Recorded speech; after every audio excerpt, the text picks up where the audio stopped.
नमस्कार मेरे प्यारे साथियों, मैं हरीश तिवारी आप सबका स्वागत करता हूं आपके बहुत ही प्यारे चैनल पे वर्ल्ड अफेयर्स के अंदर। साथियों, आज यहाँ पे देखिए 22 मई और शुरू करते हैं 22 मई के बहुत ही शानदार करंट अफेयर्स को पहले क्वेश्चन के साथ में। पहला क्वेश्चन यहाँ पे ये दिया गया है कि इनमें से कौन सी ऑर्गेनाइजेशन है जिसने दुनिया का सबसे बड़ा और सबसे पावरफुल जो स्पेस टेलीस्कोप है जिसका नाम है जेम्स वेब स्पेस टेलीस्कोप, उसे यहाँ पे डेवलप कर लिया है, विकसित कर लिया है। तो ये कारनामा किया है यहाँ पे नासा के द्वारा मेरे साथियों। यस, तो नासा ने देखिए यहाँ पे सबसे बड़ा और सबसे मोस्ट पावरफुल जो टेलीस्कोप है वो यहाँ पे डेवलप कर लिया है, जिसका नाम यहाँ पे कौन सा देखिए एग्जामिनेशन में क्वेश्चन पूछेंगे। इसका नाम यहाँ पे देखिए जेम्स वेब स्पेस टेलीस्कोप। तो ये देखिए जेम्स वेब स्पेस टेलीस्कोप है जो यहाँ पे तैयार हो चुका है अपनी लॉन्चिंग के लिए, और ये रिप्लेस करने वाला है हबल टेलीस्कोप को। आप जानते हैं कि अंतरिक्ष के अंदर, ब्रह्मांड के अंदर बहुत सारी गतिविधियों को प्राप्त करने के लिए और हमें ब्रह्मांड की बहुत सारी जानकारी को प्राप्त करने के लिए हमने 1990 में 24 अप्रैल 1990 को हबल टेलीस्कोप को देखिए अंतरिक्ष में प्रक्षेपित किया था, अंतरिक्ष में स्थापित किया था। देखिए हबल टेलीस्कोप के माध्यम से ही हमने ब्रह्मांड के बारे में बहुत सारी चीजें जान पाई हैं। यूनिवर्स अनंत है, यूनिवर्स में बहुत सारी गैलेक्सीज हैं, बहुत सारी देखिए यहाँ पे जो खगोलीय इकाई है, खगोलीय पिंड है, जो बहुत सारी देखिए यहाँ पे तत्व है वहां पे यूनिवर्स में मिलने वाले हैं। तो ये सारी की सारी जानकारी मिली है हबल टेलीस्कोप से। देखिए हर किसी की यहाँ पे आयु होती है, देखिए वही मशीन है, काम करते करते बेचारी थक गई है, कोई दिक्कत नहीं है। सुनो, हम जब बात करते हैं देखिए उसको रिप्लेस किया जाएगा पे किसके द्वारा मेरे साथियों, तो जेम्स यहाँ पे जो वेब टेलीस्कोप है इसको रिप्लेस करने वाला है। देखिए इस साल यहाँ पे लॉन्च किया जाएगा पे 2021 के अंदर, और यहाँ पे एरिन 5 ECA लॉन्च व्हीकल के द्वारा ये प्रक्षेपित किया जाएगा। एग्जामिनेशन में मोस्ट इंपोर्टेंट पॉइंट बताने वाला हूं। तो नासा ने देखिए यहाँ पे जो वेब टेलीस्कोप है उसकी यहाँ पे सक्सेसफुली जो प्री लॉन्च टेस्ट है वो जहां पे देख लिया है और ये पूरा सेट हो चुका है लॉन्च होने के लिए। इसी साल यहाँ पे देखिए 2021 में से लॉन्च कर दिया जाएगा, माइट भी अक्टूबर नवंबर के आसपास। अब एक क्वेश्चन बनता है, इस टेलीस्कोप का जो नाम है वो किसके नाम पे दिया गया है? तो इस टेलीस्कोप का जो नाम है ना मेरे साथियों, वो दिया गया देखिए जेम्स ई वेब के नाम पर। ये कौन है? तो नासा के यहाँ पे दूसरे जो मुख्य व्यक्ति रहते हैं मेरे साथियों, जो मेन चेयरपर्सन कह दीजिए या मेन एडमिनिस्ट्रेटर कह दीजिए, तो नासा के सेकंड मेन एडमिनिस्ट्रेटर थे, और इन्हीं के कार्यकाल में नासा ने सबसे ज्यादा तरक्की की है। स्पेस साइंस में सबसे ज्यादा देखिए तरक्की की है नासा ने इन्हीं के कार्यकाल में, और इन्हीं को देखिए कहीं ना कहीं ट्रिब्यूट देने के लिए इस टेलीस्कोप का जो नाम है इनके नाम पर किया गया है। हम जब बात करते हैं किसको रिप्लेस करने वाला है, जैसा आपको मैंने बताया कि ये रिप्लेस करने वाला है हबल टेलीस्कोप को। 24 अप्रैल 1990 को देखिए हबल टेलीस्कोप को अंतरिक्ष में भेजा गया था, और इसने बहुत वर्षों तक देखिए बहुत सारी जो पिक्चर्स हैं, बहुत सारी जानकारी है जो यहाँ पे हमारी पृथ्वी पे प्रोवाइड कराई है। अगर आपसे क्वेश्चन ये पूछ लिया जाए कि हबल टेलीस्कोप का जो नाम है ना वो किसके नाम पर है, तो यहाँ पे देखिए बहुत ही फेमस यहाँ पे एस्ट्रोफिजिसिस्ट थे मेरे साथियों जिनका नाम है एडविन हबल, और उन्हीं के नाम पे इसका नामकरण किया गया। देखिए एडविन हबल की हम जब बात करते हैं तो बहुत सारी थ्योरीज है जो दी गई थी इनके द्वारा। सबसे पहले इन्होंने बताया, देखिए मेरे साथियों वैसे तो बताने वाले बहुत सारे व्यक्ति, देखिए हम जब बात करते हैं प्रमाणिक तौर पे साइंटिफिकली, तो 1920 में एडविन हबल के द्वारा ही कहा गया था देखिए कि यहाँ पे हमारा जो ब्रह्मांड है, हमारा जो यूनिवर्स है वो लगातार फैल रहा है, और इसी के साथ साथ में बहुत सारी गैलेक्सीज भी हैं जो एक दूसरे से दूर जा रही हैं। तो हमें पहली बार ये प्रमाणिक तौर पे पता चला, साइंटिफिकली पता चला कि यहाँ पे एक्सपेंशन हो रहा है देखिए यूनिवर्स का। फिर बाद में बहुत सारी थ्योरीज थी जिन्होंने इस बात को प्रूव कर दिया है, जहाँ पे बिग बैंग थ्योरी भी है और भी बहुत सारी थ्योरीज हैं। इसके बारे में देखिए मैंने पूरा का पूरा एक लेक्चर लिया वाईफाई स्टडी पे, आप उसको देख सकते हैं बहुत ही बेहतरीन तरीके से। तो हम जब बात करते हैं मेरे साथियों, तो यहाँ पे हबल लॉ दिया गया था जिसमें कहा गया था देखिए कि किस प्रकार से डिस्टेंस के साथ में यहाँ पे रेडशिफ्ट हो रहा है। देखिए रेडशिफ्ट एक यहाँ पे थ्योरी है जिसमें कहा गया कि जब यहाँ पे गैलेक्सीज एक दूसरे से दूर जाती हैं तो यहाँ पे देखिए लाल प्रकाश सबसे ज्यादा देखने को मिलेगा, वहीं पर जब कोई चीज आपके पास में आ रही है तो यहाँ पे नीला प्रकाश देखने को मिलने वाला है। ये थ्योरीज हैं जो यहाँ पे दी गई हैं, और इन्हीं थ्योरीज के आधार पे कहा गया था कि there is expansion of the universe. तो इन्हीं के नाम पे देखिए जो हबल टेलीस्कोप है लॉन्च किया गया था। चलिए साथियों नेक्स्ट क्वेश्चन पे चलते, वो ये है, अभी हाल ही में किस ब्रिटिश भारतीय ने मिलेनियम टेक पुरस्कार 2020 जीता है? तो ये जीता है किसने मेरे साथियों पे? शंकर बालासुब्रमण्यम जी ने। देखिए तो शंकर बालासुब्रमण्यम जी ने, देखिए हम जब बात करते हैं जो इंडियन बोर्न यहाँ पे ब्रिटिश प्रोफेसर है यहाँ पे मेडिकल यहाँ पे केमिस्ट्री के, इन्होंने जीता है देखिए 2020 का जो मिलेनियम टेक्नोलॉजी प्राइज। और ये जो प्राइज जीता है मेरे साथियों, ये जीता है for the development of the revolutionary DNA techniques. तो डीएनए टेक्निक्स पे उन्होंने बहुत ज्यादा कार्य किया है, और उसमें देखिए कहीं ना कहीं इनके बहुत सारे सिद्धांत भी आए हैं, बहुत सारे लॉज हैं, और जिसके लिए इन्हें मिलने वाला है पुरस्कार यहाँ पे कौन से देखिए पे आप कहेंगे मिलेनियम टेक्नोलॉजी पुरस्कार। इन्हें देखिए 2018 में यहाँ पे रॉयल मेडल भी दिया गया था, आप इनकी फोटो में देख पाएंगे। अब क्वेश्चन बनता है ये जो मिलेनियम यहाँ पे टेक्नोलॉजी पुरस्कार है, जो प्राइज है वो कब दिया जाता है? देखिए तो हर 2 साल में एक बार दिया जाता है by the technology academy of Finland के द्वारा, और इस प्राइज को यहाँ पे प्रेजेंट करते हैं स्वयं प्रेसिडेंट ऑफ फिनलैंड। हम जब बात करेंगे देखिए मेरे साथियों, तो यहाँ पे हम जब बात करें देखिए सॉली यहाँ पे निनिस्टो, यहाँ पे देखिए कौन अभी वर्तमान में प्रेसिडेंट है। देखिए 2002 में स्टैब्लिश किया गया था, 2004 में पहली बार दिया गया था। और हम जब बात करें तो देखिए हम जब बात करते हैं इसके बारे में, तो ये अभी तक की साइंस में दिए जाने वाले अवार्ड्स में से मुख्य अवार्ड्स के रूप में जाना जाता है। काफी वैल्यूएबल अवार्ड है, और यहाँ पे जो इसके अवार्डीज होते हैं ना, काफी रिस्पेक्टफुल पोजीशन पे भी माना जाता है विश्व के अंदर। चलिए फिनलैंड, देखिए बहुत इंपॉर्टेंट क्वेश्चन बन सकता है मेरे साथियों।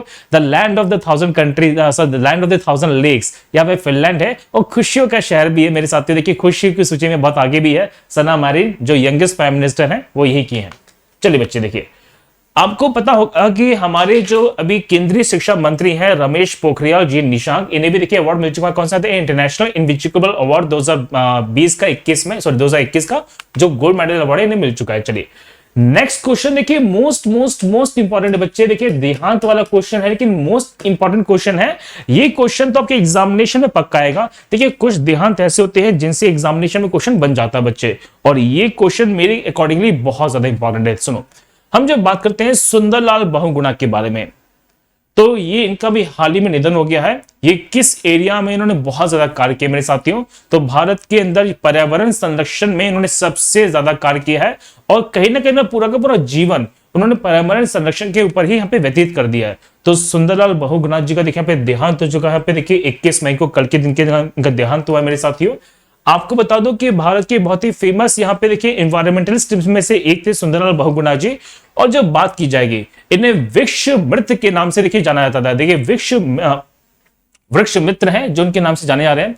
आपने गारंटी से चिपको आंदोलन का नाम तो सुना होगा, यस, कि पेड़ों की यहाँ पे कटाई को रोकने के लिए लोग चिपक जाया करते थे। चिपको आंदोलन ये बहुत बड़ा आंदोलन है जो चलाया गया था देखिए हमारे हिली एरियाज में, कि किस तरह से यहाँ पे डिफोरेस्टेशन हो रहा था, यहाँ पे रोका जाए। और बहुत सारे प्रोजेक्ट्स के लिए देखिए बहुत बड़ी जमीन को खाली कराया जा रहा था। तो जो चिपको आंदोलन है ना मेरे साथियों, वो इनसे संबंधित है, बहुत ही फेमस है। साथ ही साथ मैं बता दूं मेरे साथियों कि इन्वायरमेंटल के संरक्षण के लिए इन्होंने बहुत सारे प्रयास किए थे। इन्वायरमेंट के साथ साथ जब मैं बात करता हूं तो किसान आंदोलन, उनको भी यहां पे देखिए बढ़ावा दिया गया है इनके द्वारा। किसानों के हित में बहुत सारी बातें कही गई थी। मुझे आज भी ये सीन याद है, आज भी कहानी याद है मुझे छोटी सी, कि किस प्रकार से जब टहरी बांध बन रहा था, तो टहरी बांध के बनने के पीछे बहुत बड़ी जमीन यहाँ पे देखिए कहीं ना कहीं पानी के अंदर डूब गई थी। उस समय भी सुंदरलाल बहुगुणा ने बहुत बड़ा प्रयास किया था वहां के लोगों को संरक्षित करने के लिए, और साथ ही साथ में वहां पे कम से कम पर्यावरण को नुकसान पहुंचे, इसके लिए बहुत बड़ा प्रयास यहाँ पे सुंदरलाल बहुगुणा के द्वारा किया गया। और सरकार भी इनके प्रयासों को काफी वैल्यू देती रही है मेरे साथियों। हम जब बात करेंगे देखिए तो आपको बता दूं कि इनके द्वारा ही पर्वतीय नवजीवन मंडल की स्थापना की गई थी, जो पर्वतों के अंदर होने वाले रिसोर्सेस और यहाँ पे उनमें मिलने वाले खनिज की मात्रा को पहचानने का कार्य करती थी। साथ ही साथ में वनों की कटाई कम से कम हो। यहाँ पे आपको बता दूं कि वैसे ही यहाँ पे हिली एरियाज में सॉइल इरोशन बहुत ज्यादा होता है। अगर वहां पे वनों की कटाई ज्यादा कर दी जाए तो सॉइल इरोशन बहुत ज्यादा हो जाएगा, और जिससे देखिए हाई मात्रा में जो लैंडफॉल्स हो रही हैं, जो लैंडस्केप्स की यहाँ पे डिस्ट्रक्शन हो रही है, वो बढ़ जाती है। तो ये सारे काम के द्वारा किए गए थे, बचाव यहाँ पे कार्य किए गए हैं। हम जब बात करेंगे मेरे साथियों की बहुत ही फेमस किताब है धरती का पुत्र, यस, बहुत ही फेमस किताब है। और साथ ही साथ में देखिए किताब इनकी यहाँ पे कौन सी, India's environment myth and reality. 1981 में इन्हें पद्मश्री मिलने वाला था लेकिन रिफ्यूज कर दिया उन्होंने। फिर 2009 में देखिए पद्म विभूषण से इन्हें सम्मानित किया गया था। उनके पास बहुत सारे डिग्रीज भी है, बहुत सारे जनरल्स भी है, और बहुत सारे देखिए यहाँ पे मानक उपाधियां भी इनको दी गई थी। तो बहुत ही फेमस देखिए यहाँ पे पर्यावरणवादी थे हमारे सुंदरलाल बहुगुणा जी, जिनका भी हाल ही में निधन हो गया। तो ये क्वेश्चन आपको मैंने बता दिया, एग्जामिनेशन के पॉइंट ऑफ व्यू से थोड़ा सा इंपॉर्टेंट है। चलो नेक्स्ट क्वेश्चन अभी देखते बच्चे, वो ये है, अभी हाल ही में देखिए न्यूज में रहा है यहाँ पे दहानु घोलवट सपोटा। अब एक क्वेश्चन बनता है कि जो दहानु घोलवट सपोटा है, इसका सबसे बड़ा जो उत्पादक राज्य वो कौन सा है? तो इसका सबसे बड़ा उत्पादक राज्य यहाँ पे कौन सा, कर्नाटका है देखिए। लेकिन इसका जो मेन एक्सपोर्ट किया जा रहा है, ये विदेशों में भेजा जा रहा है कहां से, देखिए महाराष्ट्र से। आपको बता दो मेरे साथियों, हम जब बात करते हैं इसे जीआई टैग मिल चुका है, देखिए इसे जीआई टैग मिल चुका है यहाँ पे। तो यहाँ पे देखिए जो घोलवट सपोटा है, इसे महाराष्ट्र से देखिए एक्सपोर्ट किया जा रहा है यूके के अंदर, जिसके यूके में मांग बहुत बढ़ रही है। अच्छा, इसकी यूके में मांग बढ़ने की मेन कारण क्या है? देखिए जिस प्रकार से भी कह रहे हैं कि ये कह रहे हैं कि इस पैंडेमिक के अंदर आप यहाँ पे ज्यादा मात्रा में जो कैल्शियम से उन्हें लेना शुरू कर दीजिए, जिंक लेना शुरू कर दीजिए। तो ये एक ऐसा नेचुरल फ्रूट है जिसमें ऑलरेडी इन सब की मात्रा बहुत ज्यादा है। अगर हम बात करें इस फ्रूट के बारे में, तो ये जो फ्रूट है एक ऐसा फ्रूट है जिसमें कैल्शियम यहाँ पे जो रिच है वो बहुत ज्यादा मिलता है मेरे साथियों। और हम जब बात करेंगे कैल्शियम के साथ साथ में बहुत सारे अन्य पदार्थ भी है जिसमें जो खासकर देखने को मिलने वाले हैं। तो हमारे शरीर के अंदर यहाँ पे देखिए कहीं ना कहीं इम्यूनिटी बूस्टर के रूप में ये काम करने वाला है। और जो ठंडे प्रदेश हैं जहां पे ये उगाया नहीं जा सकता है, जैसे फॉर एग्जांपल जो इंग्लैंड के इलाके हैं, जो यूके के अंदर और भी कंट्रीज हैं, साथ ही साथ में जो यूरोपियन कंट्रीज हैं, यहाँ पे इनका जो उत्पादन है ज्यादा नहीं होता है। भारत में इसका उत्पादन काफी ज्यादा, क्यों? क्योंकि भारत में ये जो एरिया जहां पे उगाया जा रहा है, एक तो वो हैवी रेनफॉल वाला इलाका है, साथ ही साथ में यहाँ पे ड्राई क्लाइमेट मिलता है। आप कह सकते हैं ड्राई एंड मॉइस्चर क्लाइमेट मिलता है। जो सह्याद्री पर्वतमाला है जिसे वेस्टर्न घाट्स कहते हैं, उस इलाके में इसका उत्पादन काफी ज्यादा हो जाता है, खासकर पश्चिमी घाट के पश्चिमी हिस्से की तरफ में। तो देखिए यूके में इसकी मांग बहुत ज्यादा बढ़ गई है और महाराष्ट्र से इसके जो कंसाइनमेंट है वो यहाँ पे देखिए निकल चुके हैं यूके की तरफ। जीआई टैग मिल चुका है। इसका सबसे ज्यादा उत्पादन होता है कर्नाटका में, फॉलोड बाय दी महाराष्ट्र। तो सबसे ज्यादा यहाँ पे देखिए कहां पर है मेरे साथियों, पे कर्नाटका के अंदर है। फिर दूसरे नंबर पे कौन से देखिए महाराष्ट्र है। आप याद कर लीजिएगा, बहुत इंपॉर्टेंट है। अच्छा, मुझे कमेंट सेक्शन में बताएगा कि इसे यहाँ पे जीआई टैग यहाँ पे किस वर्ष में दिया गया था। आप मुझे इसका आंसर पे कमेंट सेक्शन में जरूर दीजिएगा कि इसे जीआई टैग कब मिला है। ये बहुत इंपॉर्टेंट फैक्ट मैं आपसे पूछने वाला हूं। चलिए अगर हम बात करें तो यहां पे सॉरी, तो यहां पे देखिए इसका जो एक्सपोर्ट किया जा रहा है ये एपीडा के द्वारा मान्य कर दिया गया है। एपीडा क्या है सर? ये the agricultural and the processed food यहाँ पे प्रोडक्ट एक्सपोर्ट डेवलपमेंट अथॉरिटी, जो 13 फरवरी 1986 को स्थापित की गई थी। हम जब बात करेंगे तो भारत के द्वारा कितने फ्रूट्स हैं, किस तरह के फ्रूट्स हैं, कितने यहाँ पे जो कंटेंट है वो यहाँ पे देखिए एक्सपोर्ट किए जाने वाले हैं, इन सबको रेगुलेट करता है एपीडा। मोस्ट इंपॉर्टेंट यहाँ पे क्वेश्चन बन सकता है एग्जामिनेशन के पॉइंट ऑफ व्यू से। चलिए अब बात करते हैं जीआई टैग को लेके। देखिए जब भी किसी चीज की कोई विशेषता होती है तो उसके आसपास के एरिया में उसे जीआई टैग मिल जाता है। अगर क्वेश्चन ये पूछ लिया जाए आपसे मेरे साथियों कि भारत के अंदर सबसे पहले जो जीआई टैग है वो किसे दिया गया था, तो याद कर लीजिए यहाँ पे दार्जिलिंग की चाय। क्या शानदार चाय! देखिए तो दार्जिलिंग की चाय देखिए पहली चाय बनी मेरे साथियों, पहला प्रोडक्ट बना है जिसे जीआई टैग मिला है 2004-2005 के अंदर। जो दार्जिलिंग की चाय मेरे साथियों ये पहला प्रोडक्ट है जीआई टैग को प्राप्त करने वाला। वहीं पर अगर आपसे क्वेश्चन पूछा जाए तो भारत में बहुत सारे राज्य हैं जहां पे अलग अलग क्षेत्रों को जीआई टैग मिल चुका है। जैसे मैं मध्य प्रदेश का हूं मेरे साथियों, तो मध्य प्रदेश में चंदेरी है। मध्य प्रदेश के अंदर देखिए यहाँ पे ककड़नाथ का मुर्गा है, जो काला मुर्गा आता है, जो इन्हें भी जीआई टैग्स मिल चुके हैं। साथ ही साथ मैं बता दूं, देखिए यहाँ पे क्वेश्चन बनेगा बहुत ही प्यारा। हम जब बात करें तो सबसे ज्यादा जो जीआई टैग है बच्चों किस राज्य के अंदर है? कर्नाटक राज्य में है। यहाँ पे टोटल 47 प्रोडक्ट्स हैं जिन्हें जीआई टैग मिल चुका है। और यहाँ पे दूसरे नंबर पे कौन सा देखिए तमिलनाडु है। ये आपसे एग्जामिनेशन में क्वेश्चन पूछ सकते हैं, एग्जामिनेशन के पॉइंट ऑफ व्यू से आपको मैं सारी की सारी फैक्ट इंपॉर्टेंटली बता रहा हूं। देखिए कल बच्चे थोड़ी सी मैंने गलती कर दी थी, गलती से एक्चुअली मुझे बिल्कुल ध्यान नहीं रहा उसका। उसमें हुआ क्या था देखिए कि बीच की जो स्लाइड थी वो गायब हो गई थी। क्वेश्चन 2 थे और मैंने इनको दोनों को एक मर्ज कर दिया। तो ऐसी गलती देखिए ह्यूमन से हो जाती है। I am literally very sorry for this. मैंने उसको लास्ट में करेक्ट कर दिया है, तो बिल्कुल भी टेंशन ना लीजिएगा। और देखिए होता क्या कि जब लाइव क्लासेस चलेंगे ना, तो लाइव क्लासेस में आपको ये गलती बिल्कुल देखने को नहीं मिलने वाली, क्योंकि आप यहाँ पे बोल देंगे सर कि हाँ देख लीजिए ध्यान से, तो मैं देख सकता हूँ। चलो कोई दिक्कत नहीं, हम उसको फोकस करते हैं और अच्छी तरह से। Have a look on this. चलिए क्वेश्चन यहाँ पे ये है कि भारतीय रिजर्व बैंक ने यहाँ पे अप्रूव कर दी है ट्रांसफर ऑफ कितने many crore rupees as a surplus to the central government for the remaining accounting period। अब देखिए 31 मार्च को यहां पे गवर्नमेंट को पैसा देना है, लेकिन पैंडेमिक की सिचुएशन भी चल रही है। अब यहां पे क्या किया है सरकार ने, क्या आरबीआई ने कह दिया चलो कोई दिक्कत नहीं है, फंडिंग्स में इशू नहीं होना चाहिए, आपको लिक्विडिटी बढ़ा देते हैं। तो आरबीआई ने कितना रुपए और मंजूर कर दिया मेरे साथ? तो ये क्वेश्चन आपसे बन सकता है। देखिए तो ये है 99,122 करोड़ रुपए। यस, सिंपल सा फैक्चुअल पॉइंट है, याद कर लीजिएगा कि आरबीआई ने देखिए 99,122 करोड़ रुपए यहाँ पे देखिए फाइनली अप्रूव कर दिया है फॉर द ट्रांसफर।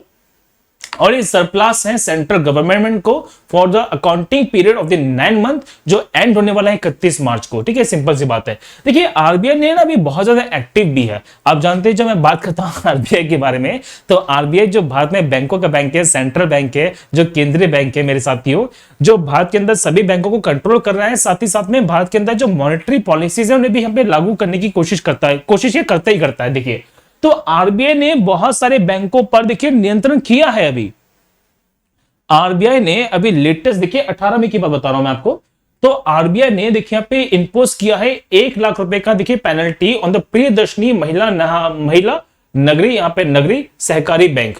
और ये पड़ता है बीड महाराष्ट्र में। ठीक है, यहाँ पे 1 लाख रुपए का जो फाइन इस पे लगाया है। साथ ही साथ मैं बता दूं मेरे साथियों आपको कि यहाँ पे पढ़ा होगा कि आरबीआई ने देखिए कैंसिल कर दिया है यहाँ पे license of united cooperative bank, जो बनगांव यहाँ पे वेस्ट बंगाल में पड़ता है। साथ ही साथ क्रिप्टो करेंसी एक्सचेंज को लेके बहुत सारे रूल्स और रेगुलेशन यहाँ पे आरबीआई ने लगा दिए थे।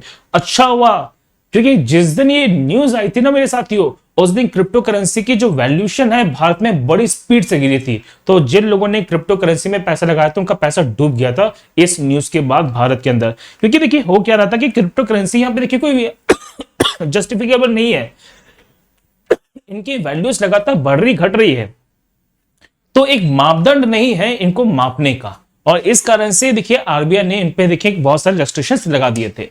बच्चे 1 मिनट का समय दीजिएगा मुझे।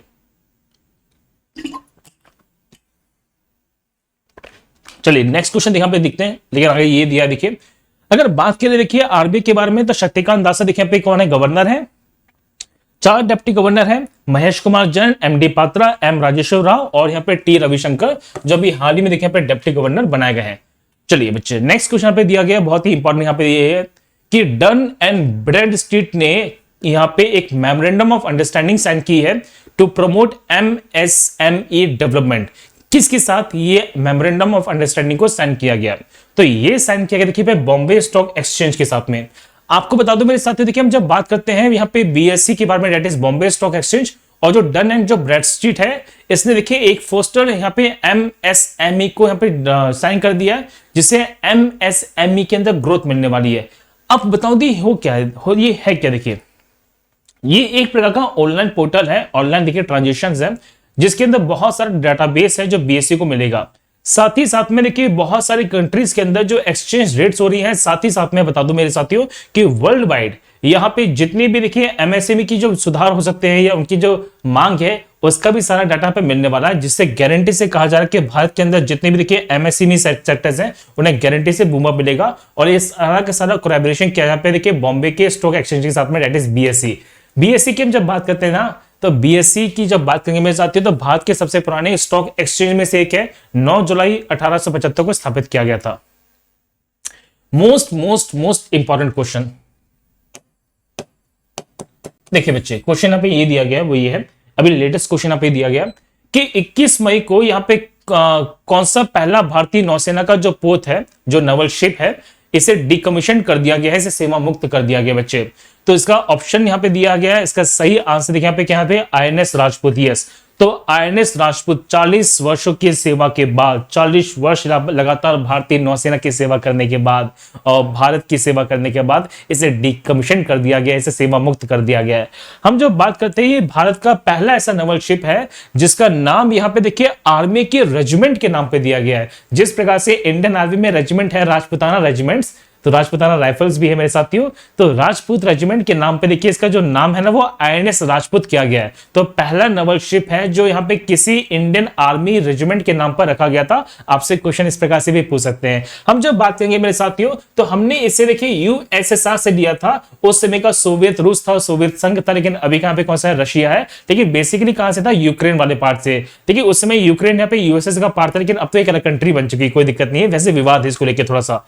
अब हम जब बात करते हैं तो देखिए ये कमीशन किया गया था 1980 में, 4 मई 1980 को, और 40 वर्ष यहाँ पे भारत की सेवा करने के बाद, यहाँ पे 40 वर्ष यहाँ पे भारतीय नौसेना में अपनी सेवा देने के बाद इसे यहाँ पे देखिए डिकमीशन कर दिया गया है। आपसे एग्जामिनेशन में सिंपल क्वेश्चन पूछ सकते हैं। हम जब बात करते हैं इसका वास्तविक नाम क्या है मेरे साथियों, इसका ओरिजिनल नेम है यहाँ पे नादजनी, और नादजनी का जो एक्चुअल मतलब होता है वो था पे होप। और हमने इसे देखिए यूक्रेन से खरीदा था। हम जब बात करते हैं तो उस समय का देखिए अभी का यूक्रेन है, उस समय का यूएसएसआर है। और 11 सितंबर 1976 को 1976 को भारत के अंदर शामिल कर लिया गया था, और 4 मई 1980 को इसे इंडियन नेवी में कमीशन किया गया था, और 21 मई 2021 को मेरे साथियों इसे डिकमीशन कर दिया गया। ये बेसिक इंफॉर्मेशन आपको मैंने दे दी है। अगर हम बात करें तो करमवीर सिंह देखिए यहाँ पे एडमिरल है, जो चीफ ऑफ नेवल स्टाफ भी है। चलिए बच्चे, क्वेश्चन ये है, अभी रिसेंटली रशिया ने सबसे बड़ा यहाँ पे लार्जेस्ट न्यूक्लियर पावर प्रोजेक्ट को स्टार्ट किया है किस कंट्री के साथ में? और मैं बता दूं मेरे साथियों, इसमें इंडिया आंसर नहीं है। ये कौन सा यहाँ पे, चाइना है। ये थोड़ा समझ से बाहर है मेरे क्वेश्चन। मतलब ये करना चाहते तो इंडिया के साथ करना चाहिए था, लेकिन क्यों नहीं किया, जो भी हो सकता है, चलो कोई दिक्कत नहीं है। तो यहाँ पे देखिए सही मायने में इसका जो बच्चा आंसर देखिए क्या है, China. Yes, China is the right answer. देखिए तो यहाँ पे देखिए प्रेसिडेंट शी जिनपिंग और यहाँ पे देखिए रशियन जो काउंटर पार्ट है, जो रशियन प्रेसिडेंट मेरे साथी व्लादिमीर पुतिन, उन्होंने देखिए एक यहाँ पे कॉन्ट्रैक्ट साइन किया जिसमें कहा है कि हम दोनों देशों के बीच में बहुत बड़े यहाँ पे न्यूक्लियर डील साइन करने वाले हैं, और साथ ही साथ में देखिए बहुत बड़े यहाँ पे न्यूक्लियर पावर प्लांट है जो स्टैब्लिश किए जाएंगे। तो इस डील के तहत मेरे साथियों 4 न्यूक्लियर पावर प्लांट है जो चाइना में स्टैब्लिश किए जा रहे हैं, और ये न्यूक्लियर पावर प्लांट देखिए अपनी कैपेसिटी में सबसे बड़े होने वाले हैं पूरे वर्ल्ड के अंदर। तो ये बहुत बड़ी बात है जो यहाँ पे देखिए भारत के सामने आई है। देखिए इसके पीछे कारण भी ये है कि चाइना का भी बहुत बड़ा एक्सपेंशन देखिए हो नहीं पाया। एक्सपेंशन तो बहुत हो चुका है, इनके पास लैंडमास बहुत ज्यादा है, और कह सकते हैं कि एशिया के अंदर देखिए सबसे ज्यादा बाउंड्री बनाने वाला कोई कंट्री है ना, वो चाइना ही है। यस मेरे साथियों, तो बहुत सारे लैंडमार्क्स है और बहुत सारे जो इसके देखिए दूर के इलाके ना, वहां पे प्रॉपर इलेक्ट्रिफिकेशन नहीं हो पाया। तो ये कहीं ना कहीं देखिए इससे बहुत लाभ मिलने वाला है चाइना को। साथ ही साथ में यहाँ पे देखिए एनर्जी जो कंजप्शन बढ़ रहा है ड्यू टू द पॉपुलेशन, वो भी इसको रिलैक्सेशन मिल जाएगा। और न्यूक्लियर एनर्जी तो वैसे ही है पहले इससे, चलो कोई दिक्कत नहीं, हो सकता आराम से, है ना। ये सिंपल सा फैक्ट है कि रशिया के देखिए मॉस्को यहाँ पे व्लादिमीर पुतिन है, ये सिंपल सा क्वेश्चन बन सकता है यहाँ पे। ये इंपॉर्टेंट क्वेश्चन है कि अभी देखिए सबमिट होने वाली है फाइनेंसिंग पर। तो submit on financing of African economics 2021 जो पेरिस में है बच्चे, इसमें भारत की तरफ से रिप्रेजेंट कौन होने वाले हैं? तो इसमें रिप्रेजेंट होने वाले कौन बच्चे? यहाँ पे आंसर है यहाँ पे वी मुरलीधरन। यस, आप देख पाएंगे कि हम जब बात करेंगे यहाँ पे देखिए तो यहाँ पे मिनिस्ट्री ऑफ स्टेट और एक्सटर्नल अफेयर्स के जो व्यक्ति है मेरे बच्चे जिनका नाम है वी मुरलीधरन, वो भारत को रिप्रेजेंट करने वाले हैं in the financing African economics summit के अंदर, और इसको होस्ट करने वाले हैं फ्रेंच के प्रेसिडेंट जिनका नाम है इमैनुअल मैक्रोन। ठीक है, अब देखिए इसमें जो मेन थीम है वो क्या दी गई है, इसमें कहा जा रहा है कि हमारी जो अफ्रीकन इकोनॉमिक्स है उसे किस तरह से बूस्टअप किया जाए और भारत के अफ्रीका के साथ किस प्रकार संबंध है उसमें बन सकता है। देखिए फ्रांस तो वैसे ही भारत का सपोर्ट करता ही करता है, भारत के बहुत ही अच्छे यहाँ पे रिश्ते रहे हैं फ्रांस के साथ में। मैंने फ्रांस के साथ देखिए बहुत सारी बातें थी आपको जो पहले ही बताई थी यहाँ पे एग्जैक्टली। तो ये सब चीजें देखिए कही जा रही है। आपको बताऊं देखिए यहाँ पे सबमिट है, तो submit on the financing of African economics, तो ये पूरा सबमिट है जो किया जा रहा है जिसमें देखिए वी मुरलीधरन है जो भारत की तरफ से पार्टिसिपेट किए जा रहे हैं। आपको बता दूं एक छोटी सी बात और है, देखिए अफ्रीका एक ऐसा कॉन्टिनेंट है जहां पे अपार मात्रा में संसाधन है, अपार मात्रा में रिसोर्सेज है, लेकिन उनका जो यहाँ पे डिगिंग है अभी तो हो नहीं पाया है। और मेन चीज ये भी है कि देखिए वहां के जो मैक्सिमम कंट्रीज है वो बहुत गरीबी रेखा के आसपास जीवन जी रहे हैं। आप कह सकते हैं कि गरीबी देशों की सूची में अफ्रीका बहुत आगे हो सकता है, बहुत सारी कंट्रीज हैं अफ्रीका के अंदर, और कई कंट्रीज तो ऐसी भी है जहां पे देखिए लोग यहाँ पे मिट्टी खा रहे हैं। मैंने कल ही पढ़ा था इसके बारे में। खैर, तो यहाँ पे कहा जा रहा है कि किस प्रकार से फ्रांस और देखिए इंडिया दोनों मिलकर अफ्रीका के अंदर कुछ ऐसे देश, ऐसी कंट्रीज, मैं कॉन्टिनेंट की बात कर रहा हूं, तो कुछ ऐसी कंट्रीज जो सपोर्ट मार सकती है उनको डेवलप किया जाएगा, और किस प्रकार से देखिए यहाँ पे पूरा का पूरा बेल्ट है जो डेवलप हो सकता है, ये बात यहाँ पे कही जा रही है। चलिए नेक्स्ट क्वेश्चन पे दिया गया वही है कि यहाँ पे कौन से पहले इंडियन है जिन्होंने जीता है वर्ल्ड कोरियोग्राफी अवार्ड 2020। तो ये पहले इंडियन बने हैं बच्चे कौन, देखिए सुरेश मुकुंद। यस, तो सुरेश मुकुंद देखिए पहले इंडियन है जिन्हें प्रेस्टिजियस ऑनर अवार्ड दिया गया है। यहाँ पे एमी जो वर्ल्ड के द्वारा देखिए नॉमिनेट किए गए थे, और इन्हें वर्ल्ड कोरियोग्राफी अवार्ड मिला है 2020 के अंदर। देखिए इनका बहुत ही फेमस एक टीवी रियलिटी शो है, अमेरिकन टीवी रियलिटी शो है जिसका नाम है वर्ल्ड ऑफ डांस, उसके लिए इन्होंने कोरियोग्राफी के लिए देखिए यहाँ पे अवार्ड दिया गया है। वहीं पे हम देखिए जब बात करते हैं भानु अथैया के बारे में, आप जानते हैं ये पहली भारतीय महिला थी जिन्हें ऑस्कर मिला था। इसी प्रकार से देखिए पहले हम जब बात करते हैं देखिए अनुपम खेर के बारे में, अभी अनुपम खेर को New York city international film festival में देखिए यहाँ पे बेस्ट एक्टर का अवार्ड मिला है। इनकी शॉर्ट एक क्लिप है बच्चे उनके लिए। चलिए एक छोटा सा न्यूज है जो आपको मैंने इसी में बता देता हूं, मैंने इसको अलग से न्यूज में कंसिडर नहीं किया है। यहां पर मुक्केबाजी में, बॉक्सिंग में पहले द्रोणाचार्य पुरस्कार जीतने वाले, देखिए द्रोणाचार्य पुरस्कार दिया जाता है किसको, कोच को। तो ये क्वेश्चन देखो इंपॉर्टेंट लग रहा है मुझे, इसलिए आपको मैं बता रहा हूं। तो बॉक्सिंग के अंदर जो पहले द्रोणाचार्य अवार्डी है मेरे साथियों, जो कोच को मिलता है, उनका नाम था मेरे साथियों ओपी भारद्वाज जी। इनका भी हाल ही में निधन हो गया है। तो ये क्वेश्चन अगर आपसे पूछ लिया जाए कि बॉक्सिंग के अंदर यहाँ पे मुक्केबाजी के अंदर मेरे साथियों किस व्यक्ति को पहली बार यहाँ पे द्रोणाचार्य अवार्ड दिया गया था, तो वो मेरे यहाँ पे ओपी भारद्वाज जी को, जिनका भी हाल ही में यहाँ पे देखिए निधन हो गया है। चलिए नेक्स्ट क्वेश्चन हमारा ये है आज का, वो ये देखिए कि 22 मई को इनमें से कौन सा दिवस है जो बच्चे मनाया जाता है। देखिए तो आज मनाते हैं भाई इंटरनेशनल यहाँ पे जैव विविधता दिवस, जिसे बोलते हैं इंटरनेशनल बायोडाइवर्सिटी डे। तो देखिए we are a part of the solution for nature, ये इसकी थीम है जो इस पर दी गई है 2021 के अंदर। देखिए कहा जाए कि बायोडाइवर्सिटी का मतलब क्या, हमारे आसपास बहुत सारी चीजें हैं जो अलग अलग देखने को मिलती हैं। देखिए बहुत सारे यहाँ पे फ्लोरा भी हैं, बहुत सारे फोना भी हैं। तो हमारे आसपास देखिए बहुत सारे जीव भी है, बहुत साथ ही साथ में बहुत सारे अलग अलग तरह के देखिए पेड़ों की यहाँ पे किस्में भी देखने को मिल जाती हैं। तो हमारे आसपास देखिए नेचर ने बहुत ही सुंदर गुलदस्ता है जो हमें परोसा है। अभी हम पे डिपेंड करता है कि हम इस गुलदस्ते को पानी देके बुवाना चाहते हैं या इसकी मिट्टी को निकाल के इसे सुखाना चाहते हैं। मेरे साथियों हम बता दें कि बायोस्फीयर की जब बात करते हैं, जैव मंडल की जब बात करते हैं, तो भारत के अंदर भी देखिए जीवों को संरक्षित करने के लिए, साथ ही साथ में फ्लोरा और फोना को कंजर्वेशन करने के लिए यहाँ पे बहुत सारे जैव मंडलीय क्षेत्र का निर्माण किया गया है। तो भारत के अंदर बहुत सारे जैव मंडलीय क्षेत्र हैं जिनकी संख्या पे 18 के आसपास है। हम जब बात करते हैं देखिए पहला जो बायोस्फीयर रिजर्व है इंडिया में, वो कौन सा पे नीलगिरी है, जो 1986 में स्टैब्लिश किया गया था। भारत का जो पहला जैवमंडलीय क्षेत्र बच्चे वो कौन सा नीलगिरी है। देखिए नीलगिरी यहाँ पे एक ऐसा एरिया है जो जॉइंट है ईस्टर्न घाट्स का, वेस्टर्न घाट्स का, हमारे पश्चिमी घाट का और पूर्वी घाट का जो जॉइंट है ना बच्चे, इसे नीलगिरी कहते हैं। सुनो नीलगिरी में ही है, तो 1986 में हुआ था। फिर यहाँ पे भारत का सबसे बड़ा जो लार्जेस्ट बायोस्फीयर रिजर्व है वो कौन सा देखिए पे कच्छ है, जो 2008 में बना है। और भारत का सबसे छोटा जो बायोस्फीयर रिजर्व बच्चे वो पड़ता है कहां पे देखिए दिब्रू सैखोवा 1997 में बना था। तो ये बेसिक बात है। अगर मैं 22 मई की बात करूं तो भारत के इतिहास से देखिए बहुत ही इंपॉर्टेंट दिवस में से एक है, क्योंकि आज हम बात करते हैं राजा राम मोहन राय के बारे में। देखिए तो राजा राम मोहन राय का जन्मदिन देखिए आज ही हुआ था मेरे साथियों की 22 मई 1772 को उनका जन्मदिन हुआ था। आपको ये बात पता होनी चाहिए कि इनके द्वारा 1828 में ब्रह्म समाज की स्थापना की गई थी और भारत में सती प्रथा का सबसे ज्यादा जो विरोध किया मेरे साथियों। देखिए सती प्रथा एक ऐसी प्रथाओं में से एक थी जिसका विरोध होना ही चाहिए था, मैं मानता हूं, और कहीं ना कहीं उसके पीछे खुलकर बोलने वाले, सपोर्ट करने वाले जो व्यक्ति रहे मेरे साथियों, इस प्रथा को बंद कराने के पीछे सबसे ज्यादा जो प्रयास किया है वो यहाँ पे राजा राम मोहन राय के द्वारा किया गया। तो 22 मई राजा राम मोहन राय के रूप में जाना, देखिए इनके जन्मदिन के रूप में जाना जाता है। और इनके द्वारा जो समाज स्थापित किया गया बहुत इंपॉर्टेंट रहा है मेरे साथियों एग्जामिनेशन के पॉइंट ऑफ व्यू से, वो है ब्रह्म समाज, याद कर लीजिएगा 1828 के अंदर। चलिए इसी तरह से हम जब बात करते हैं मेरे साथियों, हम जब बात करें देखिए शेरशाह सूरी के बारे में। देखिए शेरशाह सूरी का जो देहांत था, जो यहाँ पे डेथ थी, वो 22 मई 1545 को हो गई थी। मैं शेरशाह सूरी की बात इसलिए कर रहा हूं क्योंकि भारत के अंदर यहाँ पे सबसे पहले देखिए रोड के डेवलपमेंट की जो बात की जा रही है मुख्य तौर पे, वो इन्हीं के द्वारा की गई है। हमने यहाँ पे नाम सुना है जीटी रोड के बारे में, द ग्रैंड ट्रंक रोड के बारे में। आपको बता दो मेरे साथियों कि ये जो रोड है ना, वो चिटगांव से लेके यहाँ पे काबुल तक जाती थी मेरे साथियों।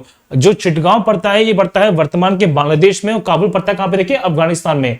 तो चिटगांव से लेके काबुल तक इन्होंने रोड का निर्माण करवाया था, जिसे बोलते हैं जीटी रोड। और देखिए अब तो नेशनल हाईवे की संख्या बदल गई है, लेकिन पहले की जब मैं बात करता हूं मेरे साथियों, तो पहले NH1 और NH2 यहाँ पे नेशनल हाईवे 1 और 2 इन्हीं को मिला के कहा गया था, लेकिन अब ऐसा नहीं है मेरे साथियों। अब नेशनल हाईवे की संख्या बदल दी गई है। ये इसलिए आप प्लीज कमेंट में यहाँ पे लड़ाई मत करना बिल्कुल भी गलती से, वरना बोलूंगे सर कि NH1 अलग हो चुका है, NH2 अलग हो चुका है। मुझे पता है आप लोग कमेंट में लड़ जाते हो, ठीक है, छोटी छोटी बातों पे। चलो अब एक छोटा सा करेक्शन है, कल मैंने गलती से थोड़ा सा गलत कर दिया था बच्चे, कोई दिक्कत नहीं है। देखो कभी कभी हो जाती है, वैसे मैं करता नहीं हूं मुझे पता है, लेकिन क्या कर सकते हैं, प्रोबेबिलिटी हो जाती है कभी कभी। चलिए तो यहाँ पे करेक्शन छोटा सा ये है कि मैंने बताया देखिए कि आयुष्मान भारत के तहत स्वास्थ्य और कल्याण केंद्र स्थापित करने में किस राज्य ने टॉप किया है, तो वो राज्य कौन सा पे कर्नाटका है। लेकिन गलती से मैंने आपको झारखंड बता दिया था, एक्चुअली झारखंड पे स्मार्ट सिटीज में है बच्चे। आपको जो मैंने इसका एक्सप्लेनेशन दिया है वो स्मार्ट सिटीज का दिया है, तो इसको थोड़ा करेक्ट कर लीजिएगा, and I am literally sorry for this. चलो कोई दिक्कत नहीं है, मैंने माफी मांग ली आप लोगों से। चलो हम जब बात करते देखिए तो अनअकैडमी पर आपके लिए बहुत सारी चीजें मिलने वाली हैं। अनअकैडमी पर देखिए बहुत सारे सब्सक्रिप्शन ऑफर्स मिलने वाले हैं।